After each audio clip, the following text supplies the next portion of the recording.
শুনে না সংসদ এই বিষয়টা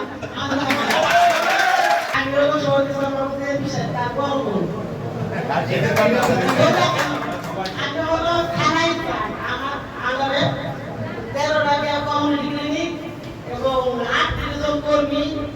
হয়তো তার বেশি বর্তমান আছে 38 জন আমার অধীনে চাকরি করে তারা আমার প্রধান তারপরে আমি দেখাশোনা করি আসলে কি আমাদের এরকম হলো আমরা এই সে চাকরি করি এই সে ঢুকছি প্রমোশনে এই যাই এখন এই যাই খাই যাই কিন্তু আমাদের প্রমোশন হয় কারো মানে বেতন ভাতার কোনো উন্নতি হয় না একই বেতন এই যে এই থেকে আমাদের একটা লাস্ট একটা ধাপ আছে ওই ধাপ পর্যন্ত বসে কোনো প্রমোশনে কোনো উন্নতি নাই প্রমোশনে কোনো উন্নতি নাই এই জন্য আমাদের ছেলেমেয়েরা অনেক দিন যাবো আমার শিক্ষকরা প্রাইমারি স্কুল শিক্ষকরা আমাদের সে কম স্কেল ঢুকছে আমরা ওদের সে বেশি স্কেল ঢুকছি অথচ ওরা আমাদের সে অনেক উপরে চলে গেছে আমরা অনেক নিচে চলে গেছি